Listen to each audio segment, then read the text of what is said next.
everyone. Welcome to American Scouts' Premier League panel show.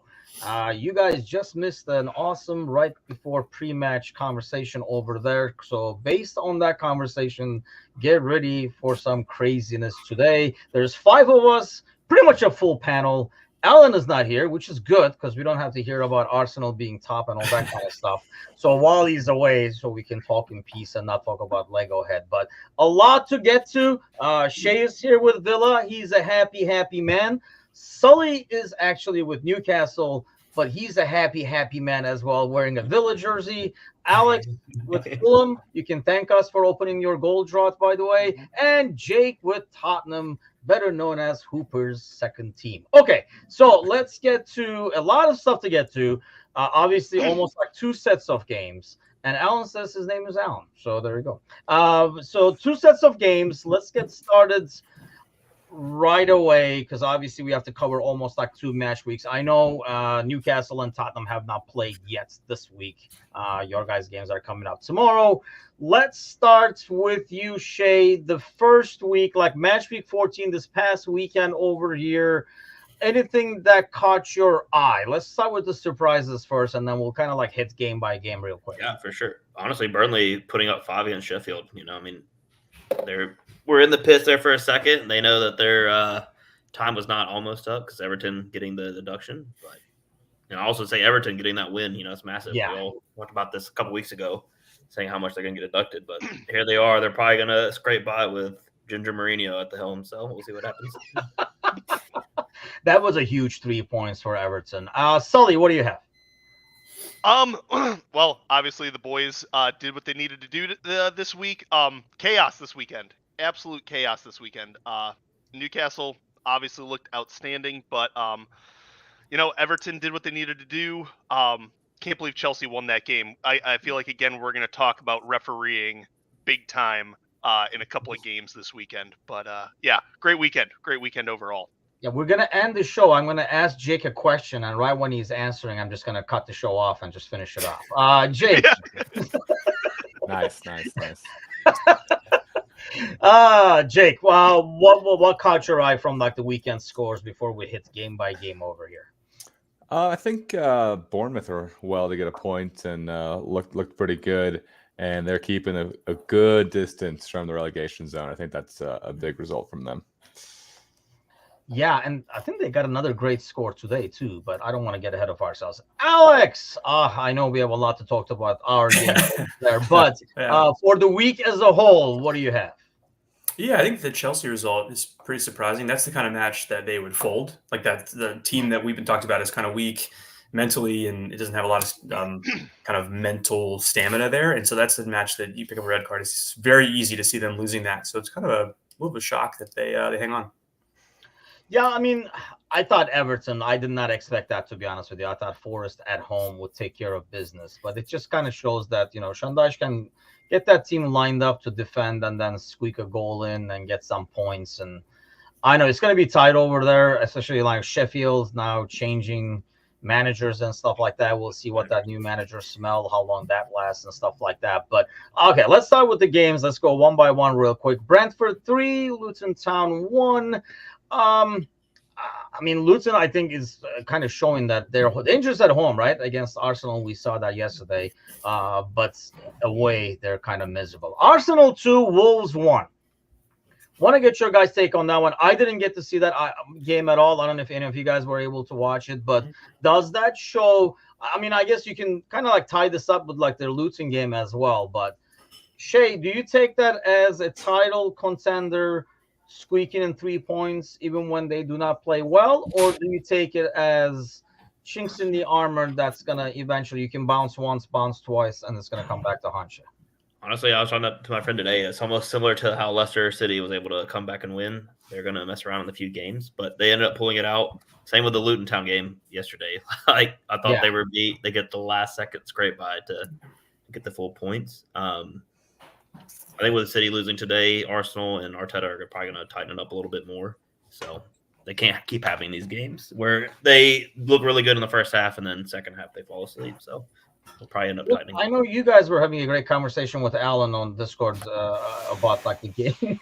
I think it was like the latter games, but how do you take it as a Spurs fan watching Arsenal there? I mean, because part of me, and that's why I'm torn, I want to know what you guys think, but part of me takes it as, man, these are not good signs. This is kind of bullshit that title winning teams pull like we used to all the time. And, United back in the day, Fergie time and stuff like that. But at the same time, sometimes this happens once, this happens twice, and then your luck runs out. Which way are you leaning?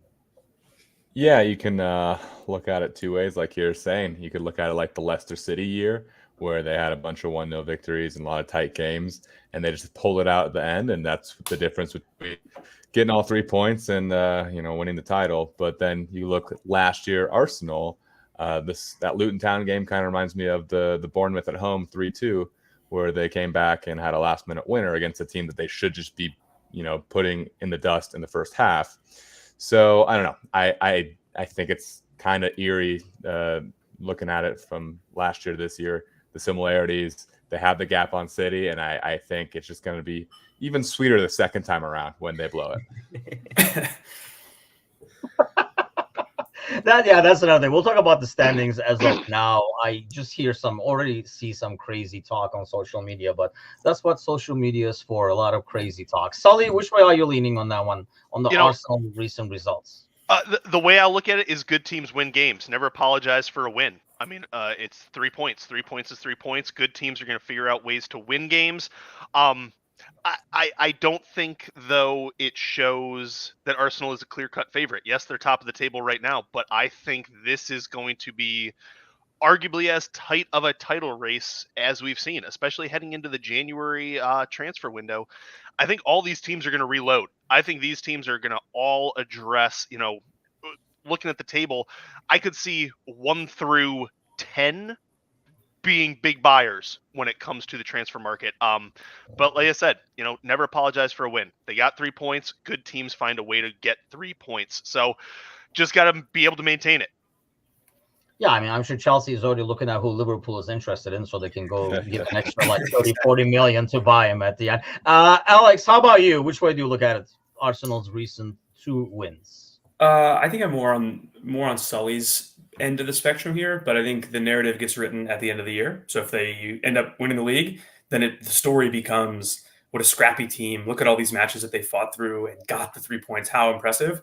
And if they end up second or third, it's like, damn it, there's Arsenal again, dropping points and having bad performances. So I think I lean more towards Sully, like 3 points, 3 points, get the 3 points. But yeah, the narrative itself will be written after 38 matches. Yeah, I think time of the year makes a difference too. But when we get to today, we'll cover that. I mean, it's not like Liverpool is lighting up the world. Burnley, speaking of lighting up somebody, lit up Sheffield United's. Sheffield's then gets rid of the manager, brings Wilder back. I mean, they did fight today. I just don't think that's a good team. So that's like, I don't see a lot of worrying. Even a poor Liverpool side, they didn't seem to threaten at home. So, but Wilder's new. But like I said, the new manager smell only lasts so long. Everton game we touched about. Let's talk about this. Newcastle 1, United 0. Sully, you already started gloating anyway, but here's your second opportunity. I mean, I did watch the first half, and the first half probably should have been 3-4 goals by itself. That was like a miserable performance by United. Is that a really good Newcastle side? Is that a really bad United side? I was thinking about this as I was driving home today, prepping for this show and trying to break the table down, find similarities within teams. I would say teams like City, Arsenal, Liverpool, and after today, Villa, top 4. All right, they're playing well, they're playing clean, they're not gutting out these victories, they're playing very, very beautiful soccer right now. Tottenham and Newcastle kind of fall into that next bracket of teams that are scrappy, teams that are very, very good, but it's way more heart than ability at this point. Then you got teams like Chelsea and Man U, where it's a bunch of overpaid, overhyped superstars who don't respect the crest on the jersey and simply think because your name is on a contract at a team of that size, you're going to walk away with 3 points. Newcastle, for I think the third game in a row, did not make a substitution. We might have made one at the end, but we're essentially playing the same team we walked into the Chelsea game with, into the Paris game with. into now this game. Rashford, I know didn't start today. Rashford, No. he better hope Gareth Southgate is not DVRing some of these games, because my goodness, Livramento lit him up. Livramento had essentially free reign down the entire left side of the field, and that was the difference maker.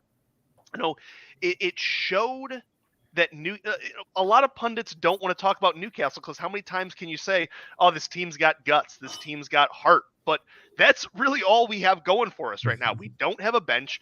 We don't have a lot of our big star players, and we're still gutting these games out. There's no drama behind it. There's no sort of tabloid. Well, yeah, like headlines. There's no headlines behind it. There's nothing flashy about it. It's get into St. James Park, handle your business, play harder than the other team, work harder than the other team. And that's what we've been doing. That's what we did on Sunday. It was a good showing. I mean, what drove me nuts today, and I hate coming back to today, but Harry Maguire getting Player of the Month over Anthony Gordon, Ten Hag getting Manager of the Month over Eddie Howe. Come on, like, wait, that what? game. When did this happen? They announced it this week or today. Are you serious? Ten Hag is the Manager of the Month? Ten Hag Manager of the Month, Harry Maguire Player of the Month. What? Wait, what's going on? Yeah. What is happening? Who's in charge? I don't know. I don't know. And it's The month The of Blazers November? are appointing these now? What's going on? It's like, The month of November. for the month of November. So when they drew I away guess Gala, they had a bunch of those like 1-0 wins. Is that what we're going with? Against woof. bottom tier teams. Yes. Yeah. And I honestly though, hats off to Maguire, because Maguire looked like the only player on Man U who cared during that game. He was the only one who cared, and Newcastle just outworked them. Newcastle I think it works to Maguire's play if your team can't do shit and you're defending all game, which is what was happening. Yep. Maguire only gets in trouble when your team has the ball and is actually attacking and he has to defend counters. So that's why I think he's more built for a team like Leicester was, for example. Like, he played really well that game because, you know, that's what he's going to do. You know, like, if you launch the ball into the box, his big cube head is going to, you know, like, kick it back out. And that's what, you know, he's there for. And that's what he's good at. I mean, to be fair to him. But yeah, that's just shocking. But that's actually great news. That means Maguire and Ten Hag are going to be at United. Hoping to put an end to Ten Hag's. That's what happens when they come to Anfield and they lose. That's when the managers leave. But Chelsea 3, Brighton 2.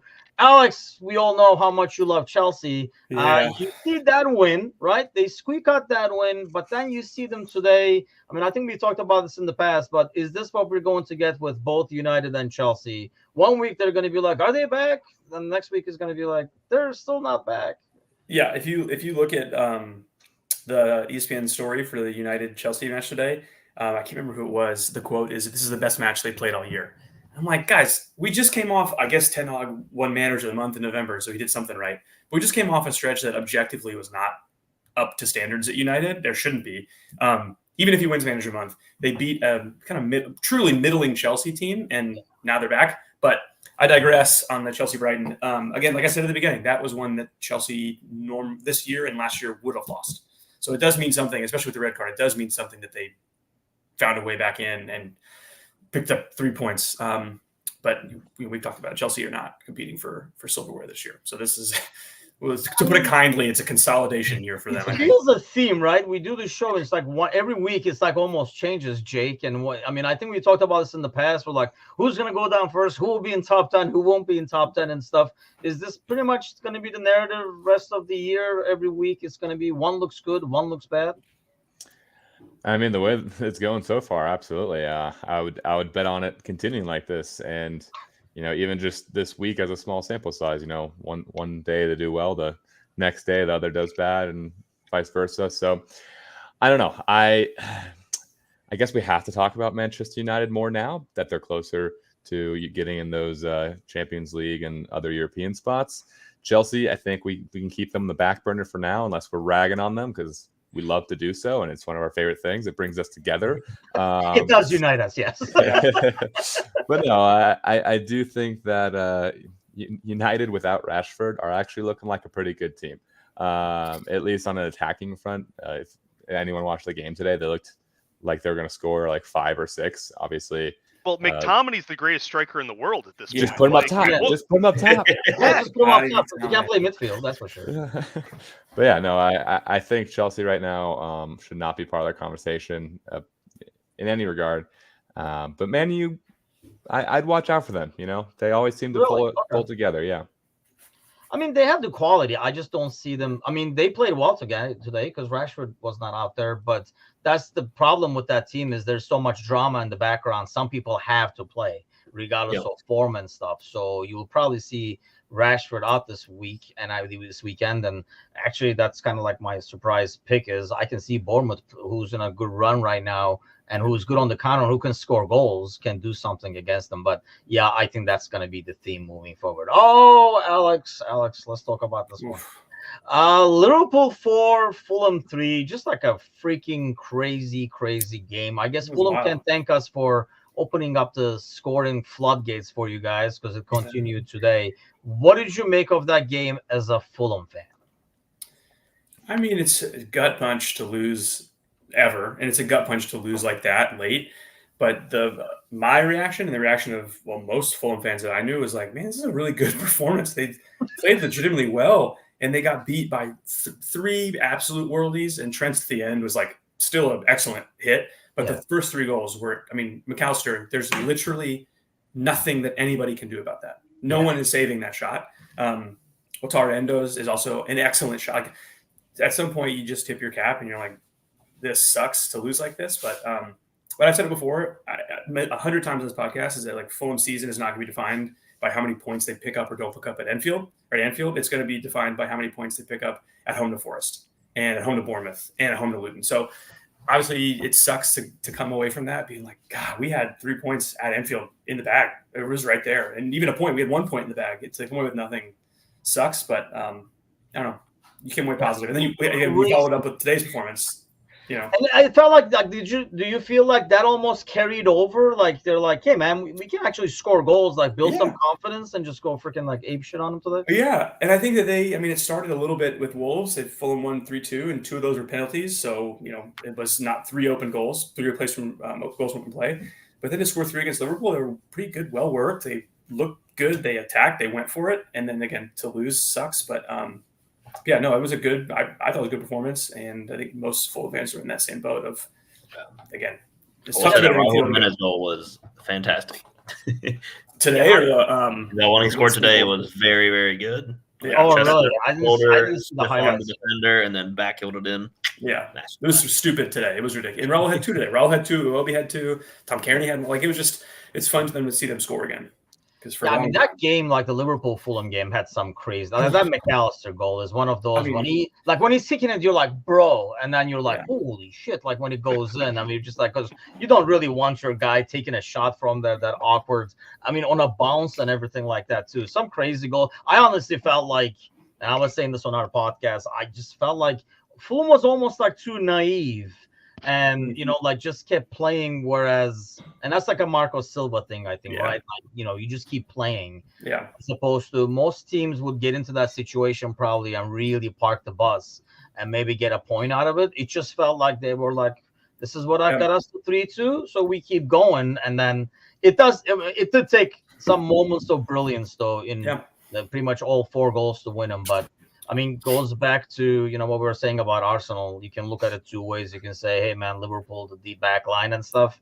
Or you can say, hey, you got to find ways to win. And that's like a huge comeback win kind of a deal. But definitely a fun game, I'm assuming, for the neutral there. Not great on the hearts if you're a Liverpool or Fulham fan. It was fun. It was a fun game, though. But West Ham 1, Crystal Palace 1. 2 teams that I have not been able to figure out yet. So we'll hopefully as we go. Bournemouth 2, Villa 2. If Villa is not a title contender, is it going to be because of their away form? Do you actually, as a Villa fan, say now? I was going to ask that actually. We're talking about this in the pre-match today. As a Villa fan, do you kind of now say, does it change how you guys look at things, Premier League, Europe, and stuff like that, priorities? I mean, I would think so. Like I said, I think we're about to qualify for Europe probably next week, or not Europe, like the next round in the Conference League. But like I said, away, which I've hit on this point too a couple of times. Like last couple of years, away has always been our gold mine. Go away and win, and at home was terrible. I love how Emery has flipped that. Now I've won 14 in a row. I did watch that match a little bit before I got into work. Like the first half, it was just basically they were both going at it. Like Villa's highline, like I said, it allows everybody. It invites a lot of pressure, which he has set that team up. So Bournemouth was able to strike very early, but then they responded. I just think he's got to fix it up. I think Arsenal fans saw that too when he was with them. He kind of picks and chooses which he's going to focus on the most, either away games or the home games. So for us to make that next step and just keep up where we're at, he's got to decide how to even it out. So Cosgrove, who loves Everton, or actually who hates Everton with a passion, that says only team they've lost at home is Everton. Thanks, Villa. but as a Villa fan, are you just cautiously optimistic with a possible title run? I mean, you guys are literally up there. It's not just a coincidence either. I mean, very optimistic today. Because I know when we talked before, you were talking about Europe, and you said Champions League spots, but really get a trophy in Europe and start winning trophies. Does this change? When you rotate, which I know you complain that Unai doesn't, do you want to rotate heavier on the Premier League side, having seen what's happening? Now it's tough because I've never been in this predicament. There's a legitimate chance that they could pull Leicester City and somehow win the league. It is mind-boggling to me. But I don't know. I think he still should choose, at least the trophy, because we don't have to worry about any of the domestic cups. So it's literally the Conference League and the Premier League. So they got to decide. I think in January, how we hit on, they're going to either spend money to bring in just some more depth that he can use to rotate. And they just got to make that choice. All right, are we going to win the Conference League, or they're just going to make the full push for the Premier League, which is a guarantee. If I give you the option of winning, well, I mean, I guess if I give you let's give you this option. If I give you the title option, I think you're taking that and running with it and not listening to the rest of the ordeal. But if I give you a conference champion trophy and a Champions League qualification versus going into the last weekend with a chance at the title, which one are you taking? I don't know. I want silverware. I haven't seen them win anything in a long time, so I'm going to take the trophy. Couldn't be me. Yeah. I'd like to win a trophy, it'd be nice. Shay just got teary-eyed just thinking about it. Okay, City 3, Tottenham 3, and Haaland is not a happy man. Jake, how happy are Tottenham fans? I think pretty happy. I said it before, that was pretty much a free hit. Anything goes for us in that game. No expectations. Emerson Royale just absolutely locking down Haaland, make him look like a championship level striker. He had two very open chances that he missed, and I was just like, happened again to him today. It could be one of those days, and it sure was. No, I mean, it'd be weird for us not to be happy. We went to City with a very beat up team and got a point, and in some fashion too. 3-3 is a thrilling scoreline, no matter what the two teams are. And I was watching at the Spurs affiliated bar in New York City, actually. And there's about 200 Spurs fans just losing their minds when Kulusevski heads in, and there's beer just getting poured down people's backs. So it's funny how we continue to be Pep, white whale of sorts. But it was a good weekend for us, and we're looking to ride that momentum into tomorrow. Yeah, I mean, I'll be honest. I was kind of shocked. I only watched the first half, and I almost considered, based on how the game was going too, that game was probably going to be over, and the City was eventually going to get the third and going to keep going and stuff like that. But how hardcore of a fan do you think Hooper is? Was he at the bar pouring beer too, or? Yeah, I mean, obviously it's a mistake by the referee, but mistakes happen. It wasn't like the Tottenham-Liverpool game. Jack Grealish still has 30 plus yards to go with 3 defenders on his tail. So I don't think that's a clear and obvious goal by any means, especially because it's Jack Grealish and he sucks. But yeah, no, I mean, I don't know how you just give advantage and then don't give advantage, you know. I don't know. Sully, what did you think of that? Because when you see it, he looks like he's running with him. Then he sees the pass and he's like, "Nah, that's too good of a pass. Let's just go back." Like I only saw it because I kept getting like memes sent to me about this, and I was like, "Wait, what happened in this game?" Like, and went and watched the clip. That was shocking. Like you can't do that. You simply, and if you watch, I think Anthony Taylor is on the sideline talking to Pep, and you can kind of see him looking like, "Oh God, like we screwed up. We screwed this one up. This is a bad one." And once again, and the team that I coach will second this probably in the comments once the video is posted, but I don't like referees. Me and referees don't get along. We've never seen eye to eye, and both that game and the Chelsea game, with the bizarre no penalty that was then called a penalty by the commentators, and then it was a drop ball in the box rather than being a corner kick. Like, we got to get this game sorted out. We have to get this game sorted out, and the level of officiating. It's because again, nobody's going to talk about a battle between Spurs versus City. Nobody's talking about that. Everybody's talking about Haaland losing his mind and doing the angry Norwegian face towards the cameras at the end of the game. So, we got to get this sorted out, but there's absolutely no way you can call that playback. Watching it, I was like, oh, is this an offsides call? Like, no context, just shocking. That was like a bad FIFA call, like where you're like, dude, we had the ball. Why did you blow it? Kind of a thing. But yeah, Kazi says, I don't think the ref sees Grealish. I think he sees Haaland just knock it long, so he calls it. Alex, let's come to you. I mean, what do you think? To me, I think he does see him because he almost sees the possibility. Like he says, let's go. But I guess it is possible because when he says, let's go, like, City is kind of moving forward and then the pass comes across. Haaland's probably pass of his lifetime because he's not that good really at passing. Beautiful pass. But then Alex Hooper says, you know what? Tottenham's my team. They're my boys. Yeah. Big Spurs guy. No, I think this is the good example of how in the referee's head, this decision has to be made so quickly. And the second you blow that whistle, whatever the call is, it's done. And so it's like in football, with an inadvertent whistle type thing, and we've seen a fumble not called or a pick six or whatever. So like the second the whistle goes, I guess to your point, Sully, like the official needs to be fully sure of what they saw.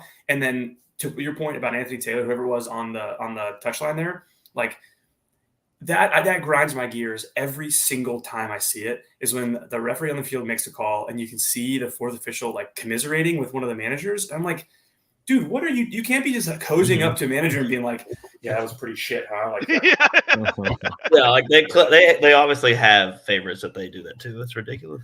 It's crazy. In terms of managers, you think some manager, like Pep will get that? You're like, dude, that was bad, and then somebody else, go back to your corner. In what world does that help in the moment? In what world does Pep hearing, "Yeah, it was a pretty terrible call. Sorry, bro"?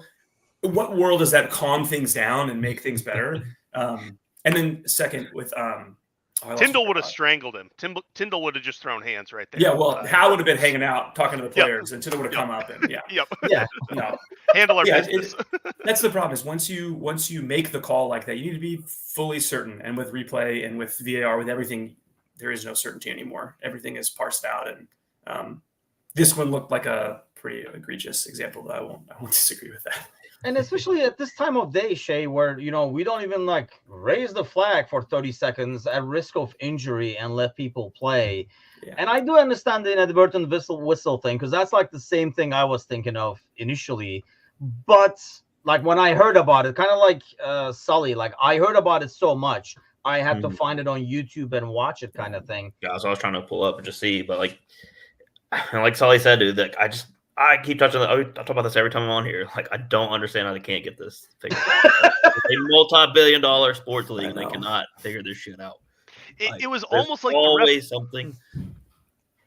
But Go ahead, Sully. It was almost like the ref left his whistle in his mouth and was like running and like breathed into the yeah, I whistle. was like breathing too hard. He was like, Yes. "Holy crap! I just made a Yes. 40-yard sprint." Oh, breathe. no. These out of shape Tottenham refs is the Yeah, problem. these refs, It's man, probably these what games. it is. But I mean, I will say- go ahead. Though. Well, how there's another conversation, but how does Haaland not receive any additional reprimand from the league? I mean, like, and again, what Mitrovic did last year at United is a step above, but the way they parsed out his suspension of 8 matches, they said 3 matches is for this, 2 matches is for yelling at the referee, 2 for pulling his arm. And it's like, okay, we set this precedent that if you really aggressively come at an official like this, here's how this works. Like, this is what, you don't have to hit somebody to be inappropriate out of line. And then how do we just kind of go from like, well, it was a pretty shit call, so I guess we're not going to punish Haaland. What? 115 charges. Yeah. It's okay. Well, yeah, I They got guess those for on City, Friday, right? so. Is that because it's Holland, like, the star of the league kind of a thing, or is it a City thing? Both.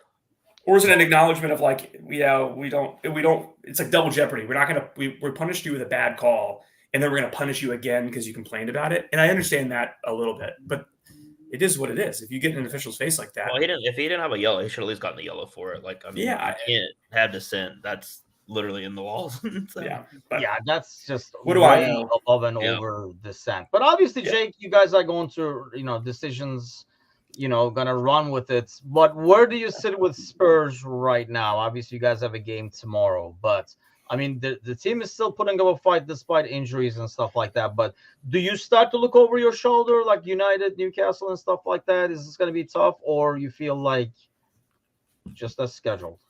Yeah, I mean, definitely looking over my shoulder a little bit, but this is always going to be a tough stretch, and I was just kind of get through it with as many points as you can, and then when you get people back, you just have to go on a big run and play like you did to start the season. And I think outside of that Wolves match, I think we played well against Villa and should have scored 3 or 4 goals. We just couldn't get our timing right or convert the chances that were onside. And then against City, I mean, we had very few chances altogether, but we kind of like a bend don't break sort of performance where we gave City so many chances, but never like the chance, other than the one Haaland chance that was the chance that he scuffed wide. But yeah, I think it shows some resilience with those players that didn't think they're going to get this playing time from the beginning of the season, like Davies and Royale, who were shaky passing from the back, but outside of that played fairly well. I'll give him Royale some looks credit. like he's like, can we just kick it long, please? Yeah, I looked at his stats and I was shocked because he had 80 completed passes from 87 attempted, and I was like, that's not terrible. And it like showed the shot or the pass map, and all the ones that he gave away were at the edge of our box. I was like, those are the passes you should be making, Yeah. And all the ones like going forward into like the second and final third, I was like, those are the ones he's converting. Yeah. But I'm just waiting for. I mean, Romero's back tomorrow, which is good, and then Van de Ven and Madison end of January, February. That's when we're gonna be looking to hit our stride with some fresh legs. I want to actually talk about that briefly too, who everybody is going to be losing as we go into the African Cup and Asian Cup and stuff like that. But let's keep moving forward. Let's fast forward to this week, since we have a lot of games to cover. We did talk about Luton Town and stuff. I do want to get to the bottom of the table as we move forward. Sheffield 0, Liverpool 2. That was painful. I can tell you guys that. Talked a lot about it in the post-match as well, but it goes back to, I think, backup goalie, right back / center back playing left back and all kinds of stuff, and kind of like rotation midweek away, you get a clean sheet, you get 3 points. It's not good for my heart because the second goal that came in the last second, so my doctor doesn't approve, but I approve the 3 points and we move forward. Fulham 5, Forest 0. So, Alex, how confident are we? The floodgates have opened, the team is back scoring, or take the 3 points? Like I always say, these are the games that you got to get the 3 and move on. Nah, HMS pissed the league, has left port. Fulham are coming for that ass. Let's get it. No, I think these are the ones that Fulham need to get right. It's at home. It's against a team who is a really bad run of form, kind of plummeting down the table, and incredibly clinical night for Fulham. They went out, got too early, and then after halftime, Forest just kind of capitulated. There was no real fight. They just were kind of done. And that's to your point about what Fulham did against Liverpool of like continue to go and continue to play and try. And that's how you end up with a 5-0 result, is because you get 3, you very easily could call it off, throw Scott Parker special, throw an extra center back on and just kind of ride it out. And so I was like, no, we're going to put Harry Wilson on. We're going to keep moving. So good for the goal difference. Great for the heart. I got my COVID booster yesterday, so I'm feeling pretty bad. And so I was able to just kind of ride this game out, just watch it from the couch. It was nice. There you go. Did you get the third one? Is that? I don't know, man. I can't lift my arm. I got the flu shot too. I'm dying. This sucks. That feels like I don't know when I got it. It feels like a bullet wound. Like I don't know what the hell is in that thing, but yeah, the arm pain is like what I'm the hell hurting. did you guys do? Well, this is a good. I'm hurting, but you know what? Wins win. 3 points are 3 points. Yeah, I'm sure it eases the pain a little bit. It does. It does. Palace 0, Bournemouth 2. We'll talk about Palace. Obviously, Liverpool is playing Palace away in the crack of dawn, as always. The Liverpool special early game on Saturday. Brighton 2, Brentford 1. And then we talked briefly about United 2, Chelsea 1. But then we'll probably give the floor to Shay for the Villa City game, and we'll all be back in 5 minutes once that. I mean, not only you guys won, obviously we were, like I told you before the show, we were doing the post-match as it was still 0-0. We were really hoping for that to end like that. But looking at the stats and stuff, it's not just like we hung on and then got a goal kind of a win. It's like kind of like took it to them and won. Yeah, this was the definition of an Emery masterclass. We absolutely dominated them, and I was grinning ear to ear the entire time I was watching it, because this literally looked like you're playing FIFA. I'm not even lying. They just kept peppering them with shots. I've never seen John McGinn dominate, a midfield that well. And like my favorite tweet that I saw today was like, our entire midfield cost $17.5 million pounds. Cities they pay somebody that much money. So the fact that we had 2 freebies, the kid on the bench, the bench. Like their bench probably makes that in 2 minutes, but yeah, they were just absolutely unreal. And the fact that Leon Bailey was able to torch whoever was playing left, I think it was Guardiola. They paid $90 million for that guy. And here comes Leon Bailey, who's been the most inconsistent player we've had at Villa. Absolutely dominated him. So it was a fantastic thing to watch. And even Pep came out and said it. He's like, they were better than us. Like he had 2 words to say. That was it. And then he left the Did interview. he fight with a player at the end? Is he continuing the streak? Because he was at 2 games after fighting an opponent player after the final whistle. Did he like extend that streak with a Villa player? I don't think so. I think he got fully well beat, and then he just left the field. Like I think he knew he just got absolutely out coached, which is a very rare thing to see. So it was fantastic to see. I see a lot of like crazy talk as in like, oh, is the City dynasty over and stuff like that. Like these people did not look at the standings last year. Sully, having said that, I mean, I think it's crazy to think, oh, right, City offense. Now, first of all, they'll probably spend $1 billion in January and get like another team. This one is not doing well or something like that. But it's like almost like playing FIFA Ultimate Team. They'll go open some packs, get some other guys to play with. But at the same time, though, does it show more and more chinks in the armor of this team? Because I mean, I can't remember the last time they lost points. What is this? 4 games in a row now, I think, right? Mm-hmm. Yeah, this is like it's shocking, but it's also not shocking. Like City didn't have the title until like the last 2 weeks of the season. They were in second the entire time last year, and the defense is shaky. That defense is shaky, and I really like Nathan Aki, and he does not look good right now. He does not look good. They need Rodri back. I've been singing the praises of De Bruyne for a long time. I don't think it's a De Bruyne situation. I think it's a Rodri situation. They need him back, and they need it bad. Their playmaking is not great across the midfield. Phil Foden is much more of a scoring midfielder than Rodri is. Rodri sets everything up. Phil Foden can run and get points on the board. But I think everybody, in the words of somebody I hate, Aaron Rodgers, everybody needs to relax. Like, we got time. But like it's City. They're gonna figure this out. It's Pep. They're gonna figure this out. That being said, also though, hats off to Martinez. Martinez played a masterclass in goal. I fluctuate every game I watch him, whether or not I hate him or I absolutely love him. He is a polarizing figure, to say the least. And this was a game where I loved him. I quite enjoyed what he did between the posts today. Yeah, I think it's pretty easy overall. I hate him. Is Aaron Rodgers the Bruno Fernandes of NFL, by the way? I don't know. Bruno's way worse. Don't you dare. Yeah, +1 on the Aaron Rodgers hate.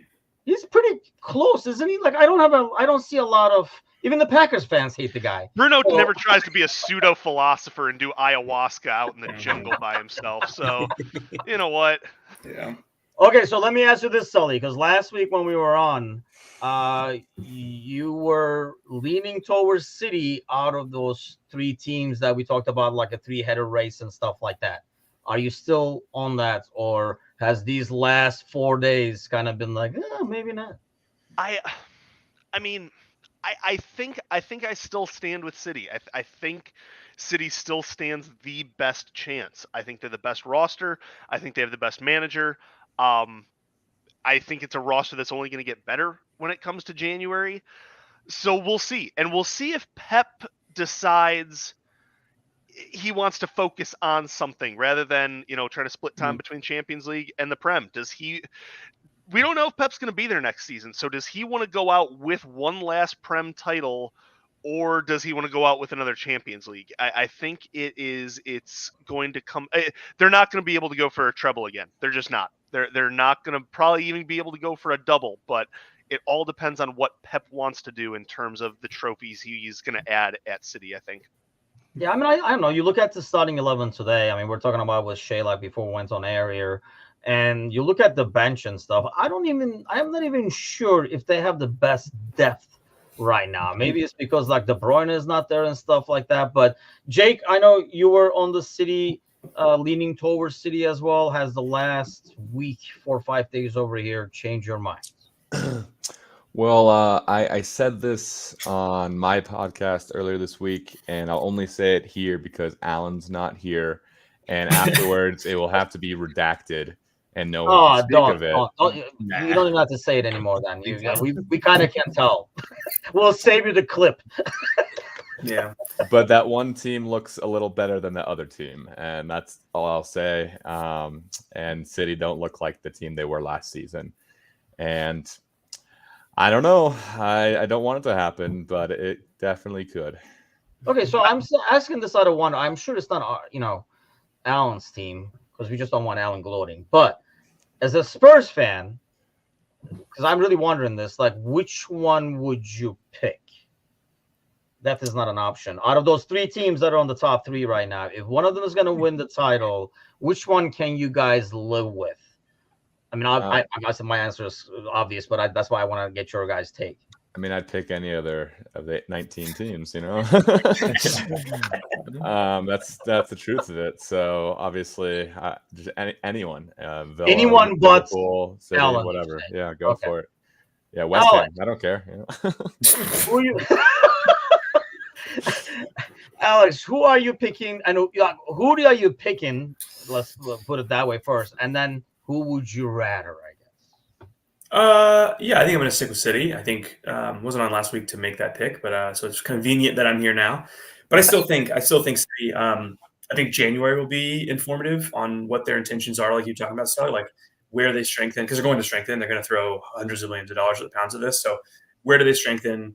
Who do they strengthen? Who do they bring in? Will that show who they're kind of pushing out? So January will be instructive. But we're having this conversation in late February or March. I don't think I'd pick City because we'd be through the January window.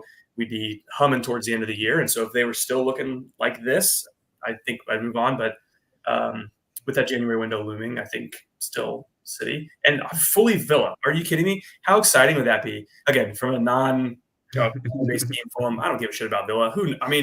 It was nice to make John Terry cry. I will say that. It was a 2018. That's always fun, yeah. Oh, that's always fun. I mean, he was a Chelsea guy, so Yeah, love making John Terry cry. But no, Villa would be fun to see to break the hegemony at the top and kind of see what new rules the Premier League comes out with after that to make sure that nobody else other than the big couple teams win it again. Because after Leicester won, they changed a bunch of rules, and there we go. So if Villa can do it again, we'll see what the rules they change this time. Yeah, we can't have that again. That's No, clearly. No, obviously not. Win it once, change the rules. Rule breakers. We created the league. We change the rules. That's what we do here. Okay, let's look at the bottom over here. Obviously, Everton plays Newcastle tomorrow. Yep. Right? At Everton, correct? They're the home team. So that's going to be the only game changing over there. Shay, let's start with you. Looking at the bottom of the league, you can see Bournemouth is going to pull themselves away, it looks like. Yeah, Do you Bournemouth see looking Forest- pretty now to the 16. So, Yeah, do you see honestly, Forest coming down, or one of the bottom four is going to make it, the rest go down? I don't know. You know, it's a toss-up between, honestly, it could be Everton, Luton, and Nottingham, just because I didn't realize Nottingham was that bad. I didn't realize they were on a 4-game losing streak, so that's kind of eye-opening. Sheffield, at this point, I think they're done. I'm looking at that 1, 2, and 12, and minus 30 goal difference. That is not ideal for them. No. But Everton, I mean, they're doing what they need to do, getting points in the last 3 matches. I think tomorrow will be a good one for them. Like I said, Newcastle has just been grinding it out with the same team, so I'm sure Sully will probably see the same starting 11 again. And you know, I think Newcastle will probably end up winning that match, and Everton will come back midweek and probably be out of the relegation zone by next week. I have a feeling, even with the Premier League being punks and taking points away from them. So, Sully, how confident are you about that game tomorrow?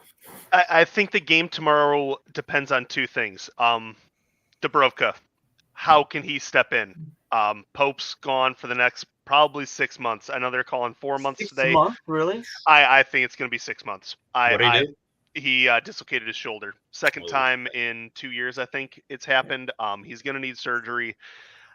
Yeah, the shoulder shot. I mean, and Newcastle, the only team to have 2 players out for dislocated shoulders on rather innocuous plays. Jacob Murphy just running and his arm falls off of his body.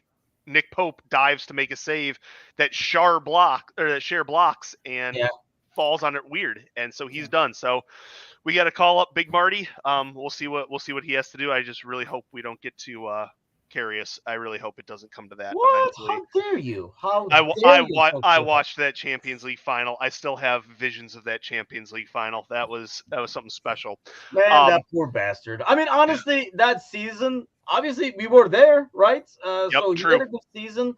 But obviously that game, I don't think a lot of Liverpool fans will forgive him for. Not only that, I think more than that game, how we handled that situation afterwards. Like, you know, shit happens. There's always going to be a player that screws up in a critical moment. But I think how he handled it afterwards was like worse to me as a Liverpool fan than what happened. For the bottom of the league, same question to you, Sully. Yeah. So I was going to say the second thing that depends on Newcastle winning, Isak has to learn how to play a hold-up striker position. There have been a bunch of times, both in the Manchester United game and in the Paris game, where he tried to play hero ball and dribble the entire defense. You've got good wings. You've got Gordon. You've got Almiron. Let them come up. Let us get numbers in attack. Once he can figure that out, I think we're gonna be just fine with him up top. In terms of the bottom of the league, Forest is sliding. And it's a bummer to see. I like Forest, but they're sliding. Sheffield is for sure going down. The Blades, I think, have the coolest logo in English soccer. I've always been a fan of the double scimitar, but we're not going to see that in the Prem next year. That's for damn sure. So you guys are really writing them off, huh? They're only 2 games off, man. Yeah, they're terrible. They're atrocious. Like, they are very, very bad at soccer. I think Everton pulls up. I think it's going to be a battle between Forest and Luton for that 3rd spot. I would personally rather see Forest go down. I'd like to see Luton stay up. And, you know, you were talking about their run of home form. Well, of course they're going to be good at home. Their fans are 10 feet from the pitch. Like, their fans are basically playing in the game. So goddamn narrow, man. It's kind of hard to open them up. You can't get the game. Pretty sure there's only like 30 away fans allowed in their stadium too. So you know, they got to walk through somebody's basement to get into it, and you have to watch it from somebody's living room. So. You have to pay the grandmother who lives there to come through the house like a toll. Yeah. Ask somebody's grand, like, hey, can I come watch the match today? Yeah, cool. Only 30 away fans. That's it. No rowdiness. Jake, give Sheffield fans some hope over here, man. They're only 4 points off, 1 win with a new manager who is not new. They had just canned him. So he's back. At least he knows the club and most of the players and stuff like that. Do you give them any hope? Because I pretty much sure I would have to pull up the standings, but I think this time last year wasn't Forest in a worse situation than Sheffield is in now. Forest were not off to a hot start last season, but if I'm speaking to Sheffield fans, keep your chin up. The championship, the championship is really fun to watch. So. Hey, it's all about the friends you made along the way. Hey, at least you got back to the Premier League. You did it. Yeah. Come on. No, I think they're not gonna be like Forest of last season. I think they go down. I like Burnley and Everton to get out of the relegation zone, and I think Forest and Luton drop back in. I don't want Jay giving my pep talks. Hey, it's okay. Go team. Go team. It's like, oh no, we suck again. Okay, let's look at the week ahead. Obviously, what is the other? Oh, Spurs tomorrow. What do you expect there, Jake? West Ham home. I like Spurs' chances. I like a 3-1 win. We're obviously going to concede because we just do. But I think with Romero back in the back line, it's going to be a huge boost for us, especially because he's a lot better playing out from the back than Royale has been. And I think Royale will drop to the bench and Davies will be his partner in center back. And I think we put two past them in the first half and they claw one back and we put it away in the second half. But yeah, I'm got one eye on the weekend game, but we can talk about that.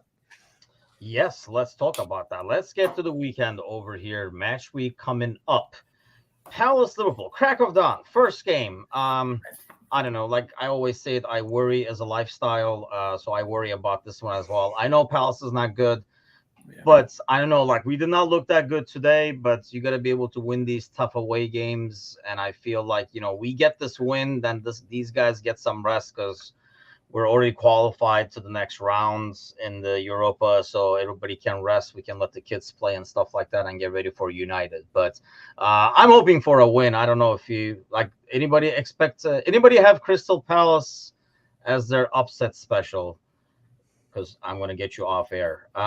Who raise your hand and I'll disconnect you right now. They're sliding. Crystal Palace are sliding a bit too, and I wouldn't be shocked if they end up uncomfortably close to the drop zone by the end of the season. I don't think they'll go down. They always seem to hang around, but they never really push on. They just kind of float. So I would not be shocked if they end up closer to the relegation zone than is comfy for their fans. I think Decore missing in the middle of the field is a huge loss to them, and it's kind of like showing more and more games. But Wolves Forest, that will be a big one. I don't know who you guys pick on that one, but Brighton, Burnley, Sheffield, Brentford, so a lot of key games actually. I hope Sheffield wins this week so we can talk about Sheffield's Me too, honestly. Yeah, whenever Brentford loses, that's United, Bournemouth. That's my upset special, but we'll get to Tonali's picks at the end over here. Villa, Arsenal. Can Villa do everybody an other favor so we don't have to listen to Alan when he joins us next week? I know. I saw his Discord chat. He wanted to have this conversation. So I'm going for that 15th win in a row. They play like they just did today, and just keep possession. I'll take a 1-0 win all day of the week. So I'm going for the 15th game in a row. Let's make some history again. That's my prediction. I can go with that. I can definitely go with that. Who's putting money on Villa over here for that game? Being home, especially. I don't know if I put money on it, but yeah, I'll put money. I don't even bet money. I don't know if I put money on it. Cheap, Alex, damn it! You got to risk my reputation on it, but not money. I'll risk getting ridiculed next week, but I'm not putting money on it. I hope not. It will be unbearable. Because honestly, when you look at the schedule, I feel like that's one. When we talk about Liverpool, we always talk about we have these tough away games out of the way, like Newcastle away. There's certain plays that are tough away games. I really put Villa towards the top of that list now. That's one game that we have left on the schedule. I feel like the second time around because we played you guys home the first time. That has been is that a huge psychological impact now? Especially, does beating City because they were talking about it today in the Liverpool game too. After like a win like the Fulham game, they were saying, "Oh, there's always going to be a letdown and stuff like that." Does the City game give a boost, or does it almost like relax the team a bit too much? You think, Shay? So, I mean, I could, I'll play devil's advocate. It could do that both. They may be like, oh, we beat City, so we're cruising. Like, obviously, a little bit of fatigue because the game literally comes in 2 days. So, just with our very limited rotation already, could be something that he could do. But he also didn't start Matty Cash or Diaby today. He could bring them in and kind of flip flop what he did. So, this will just become, like I said, hey, has Emery finally learned from his Arsenal days? Hey, let's actually rotate the teams when you actually have big games coming up. So, this will be a good test. I did not even think about that. Unai beating Arsenal. I can't. Getting them at home and getting a 15th game win, that'll be huge for him. That's when it'll be fun to have Alan on. Okay, Luton Town City. There's an angle. Oh, go ahead. Go ahead, Alex. There's an angle to this that I think Erling Haaland might be too big to make it into the ground. And he physically is too big to get through the gates. And Luton can use that. They might win. So, nope. We have Julian Alvarez. He's the perfect height to get into Luton. Do you guys think Luton says, hey, this is the time, man? I mean, they are like really, they gave Arsenal a tough time, and it is a tough place to play. I think, especially when they sit back, and you try to get wide, you can't get wide on that freaking pitch. It's so damn narrow. I don't know if it's the angle, but it is a narrow pitch compared to like Anfield or somewhere like that. Jake, do you think City continue their slump, or are they just going to take everything out on Luton?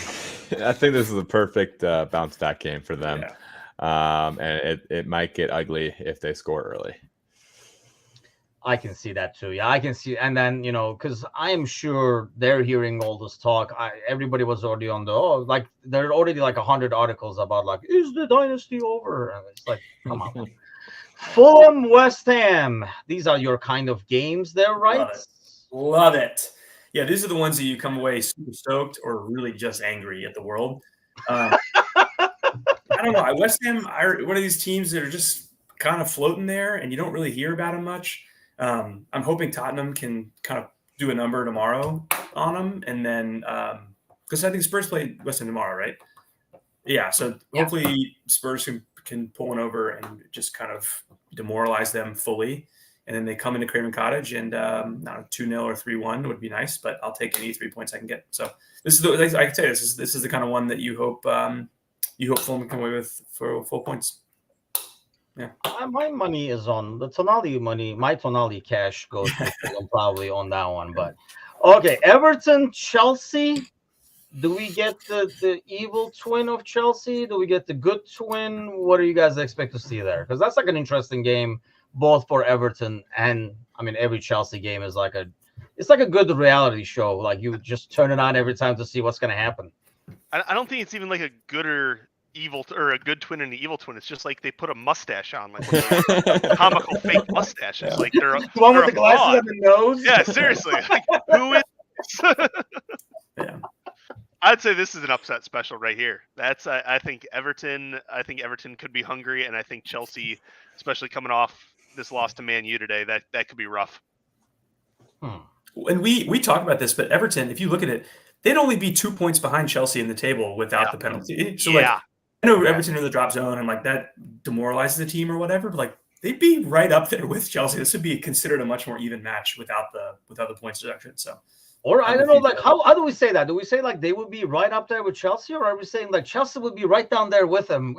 Oh no, yeah, they both be right. Chelsea would actually get in the middle with each other. There. Yeah, in the middle. Okay, I'll let you guys duke this one out over here. Tottenham, Newcastle. That should be a fun one. That's the Sunday late game, so kind of like a kickback and watch before the NFL kind of a game. Sully, away at Tottenham. That should be an interesting game. I don't know who the rep is. If it's not Hooper, what are the chances on that game? Jake, do you just want to agree to play this game with like 8 or 9 guys? That way we can both get like a solid amount of subs in. Just wrap them in cotton wool and just call it good. Seriously, like we don't want this, you don't want this. Let's just call it a day. But I think it'll be a heck of a game. I think these two teams are very close in terms of what they do stylistically, and the struggles they're both having. So I would love to see Newcastle pull out another 1-0 victory. But I do realize going into White Hart Lane is never easy. I think not having the full Geordie support, going to London, like it's farther south than a lot of places. So we'll see what happens. But I would love a 1-0 victory. I think Gordon gets on the board, but again, Dubravka, we got to see what he's doing, and Isak needs to learn how to hold up play. But starting Livramento, I think we're gonna be fine. Pardon me, it'll be very interesting to see what Miley does. Miley's been getting a lot of minutes as a 17-year-old and looks the part. Like, he looks good. So I'd love to see Lewis Hall get into this game, give a little bit of change in the midfield, but I think it'll be a low-scoring affair. I say 1-0 Newcastle. Is that a thing for Tottenham, Jake? A low-scoring affair? I'm sorry, can you repeat that? I haven't heard of that before. Yeah. The stoppable force meets the movable object. That's what it's going to be today. Yeah, I mean, it's a shame that this fixture is taking place when both squads are so depleted. I mean, the injured 11 you can combine from these two teams would probably, win the Europa Conference League. So, I high praise there, Jake. So that team could beat West Ham, is what I'm saying. No, I like Spurs in this one. I'm pretty optimistic after the last two matches. I think Tottenham have shown a lot of good qualities, and I don't know. Last season, what really killed us was Hugo being Hugo at home. So now that it's Vicario, I like our chances a little better. And I don't think it's a low-scoring affair. My prediction is probably I'm going to be, semi-realistic. I'll go 2-2. I would like a 3-2 or 2-1 victory for Spurs, though, and I could see it happening. Shay, who are you picking on that one? Let's do a pick him on this one. Like I said, I mean, it's they're both hurt, so I'll play devil's advocate. Let's go a draw, 1-1 draw. Both of y'all get points. I will say we also do benefit that they are slightly more depleted, if that's even possible, than we are. They also play Thursday, and then you have that Champions League game on the midweek after it. So maybe they have an eye on that, and There's about to be a shortage of freeze spray in England after this game. Like I said, they've played the same 11 the last 3 games. Like, I didn't realize. Yeah, you guys, it's gonna be rough for you guys. So good luck. I keep thinking that. Shay's like, yeah, good luck. Yeah. I mean, make sure you should probably play that game as clean as possible so nobody comes out injured. I Should keep be like the thinking- gentleman's agreement in the box. Hey, no slide tackling, just let it go. Yeah, Romero would totally Get out of do this that. game. Yeah, it's right up his alley, huh? I keep thinking some kind of a flag soccer kind of an ordeal over there. Alex, who are you putting your reputation on in this game? What are you betting on this one? Oh, this one absolutely screams scoreless draw in the pissing rain. Like, if you have ever heard of one where we're like, two teams, they're injured, man, they give up a lot of goals even when they're healthy. Scoreless draw, really ugly, just pouring rain. No one's having fun. That's kind of what I'm thinking. Love it. But realistically, yeah, I would not. I think it's probably a draw. I think both teams come in, like you said, but everyone has said pretty injured, and so especially I don't know, with it just there's a lot going on. I think that both teams will come out a little bit cagey and in the driving rain, and we'll see if Newcastle can do it on a cold night in London. I keep thinking of that scene in The Green Mile with "I'm tired, boss." Like, both teams, I'm tired. Yeah. You know who's not tired? Tonali, because he's getting a lot of rest. Tonali's picks. Who is the upset special for this week? Since this Tonali's picks, Sully, we always start with you. By the way, you should explain to the audience why you're change your colors literally this week. Quick shout out. to the villains. I'm on the wrong side. My dad passed That away. was like, this like a shout out to Nike, but okay. Hey, that's the sponsorship you were talking about in Yeah. January, right? That's what you're talking about, right? What do you want? My dad passed away over the summer, and we're getting near the holidays. He was an Aston Villa fan because he loved Brad Friedel, and I don't know why he loved Brad Friedel, but he just did. So we're in this in his honor for the villains today. That was a great victory. Anytime City loses, the world wins. So it's that one's up for Papa Sully, for Big Sully up there. So now these picks, what you got? I'm gonna stick with a theme here. I'm gonna take Luton over City. Yes. Come on. I'm taking Luton over City. I think Luton fully Sunday League goons this game up. Yes. I think we're looking at Division 2 level of slide tackles. I think this one's going to be ugly. I think it's going to be a miserable situation to play in. Goon this game up, grind it out. Luton Town taking at least a point from City. Pitch invasion at the end. Let's get after it. Yes. Yep. The Nan coming out. All 100 people running out. Grandma's coming out with pies for the players. It's going to be beautiful. It's going to be beautiful. I would love a sliding tackle on Grealish's low socks, actually, on a game like that. But Shay, so now these picks, what do you have for your upset special? I'm going to go Bournemouth United, just because Bournemouth have actually been really good the last two matches. And, someone needs to bring down United back to earth. Can't have them winning Manager of the Month and Player of the Month. So stupid. I like the misery. I'm so baffled. I'm glad I missed that news, because that's just mind-boggling. They might have been shocked when they heard it. They probably thought it was Harry Maguire was shocked. Like, the man has been cast to the side, and somehow he's come back. Like, we can't have that. I'm trying to not see him play for England anymore, but he still somehow makes it. So. Well, this just shows that if people reject you, just deny it, and then good things will come your way. I mean, that's basically the lesson to be learned over here. Alex, place your bets. Yeah, I think Mike Tonali's pick is Everton over Chelsea. I think this is the type of match that you would typically see Chelsea revert back to the mean of. You had this gutsy win at home over a good Brighton side, and you're feeling great, and then you go up to kind of relegation zone Everton and lay an egg. So I think they're going to lose that. Jake, I think that Everton Chelsea game is a draw, and based on where they would be in the table, if you give the 10 points back to Everton, I wouldn't call that an upset. So I'm gonna go a little crazier. I'm gonna go Burnley goes away to Brighton, pulls what Everton did last season, and beats them up in their own Amex, and get the victory. Wow, that is a Tonali pick. Yeah, that's a good one. And I said that's like a semi-likely scenario, but that's a good. I bet you that's good odds, man. You're gonna make the most money, I think, out of everybody. I'm going with Bournemouth as well. I feel like United is gonna be on too much of a high. I still am baffled by this, but yes, too much of a high with all these rewards and awards and all that kind of stuff.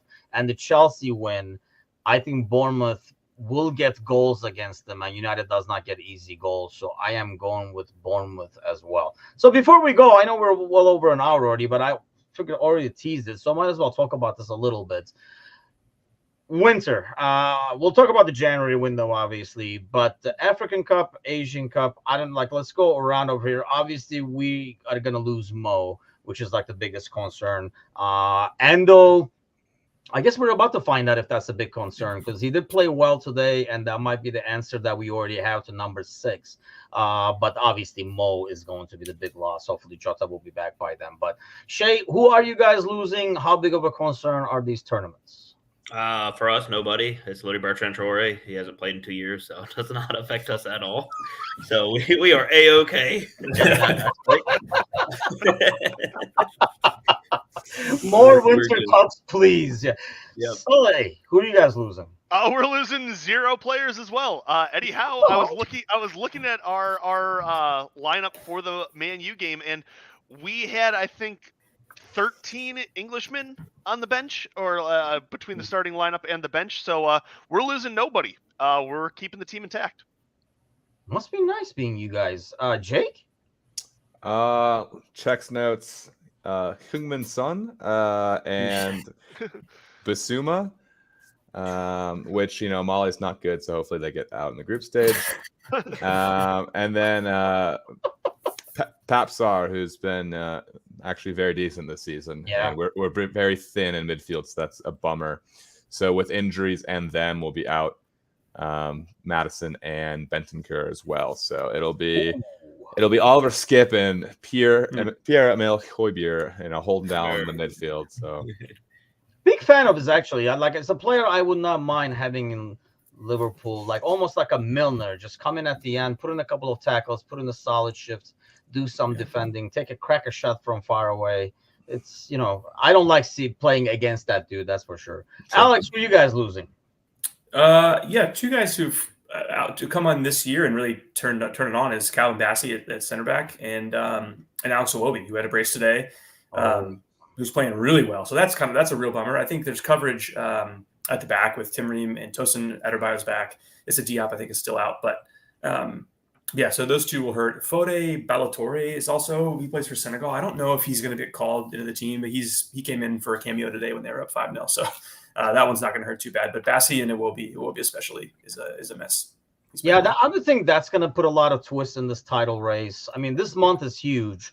What these teams do. Obviously, we'll take a look at that, and then come the January window. I think Sully is right. There's going to be a lot of spending going on, but I don't know how many people are going to be available for all that money that people are looking to spend to come in and make an impact in the Premier League, at least. But we shall see, because I don't know who's going to sell these people either. That's another topic. But I mean, because you look at the top 10, some teams that maybe the bigger fish would go after. I don't know if they're going to be as keen to sell. So that should be kind of interesting to see. But exciting days ahead. Really congested schedule over here. Looks like our Wednesdays are going to be full of game coverage over here for a while. But gentlemen, thanks a lot, and thanks to all those watching, following. As always, do not forget to subscribe. There should be a bunch of buttons you can press under this video over here. Smash all of them except the one that has the thumbs down. Everything else is good. Subscribe, like, and all that kind of good stuff. And we'll see you guys same time next week, Wednesday, 8 o'clock Central. Take care, everybody.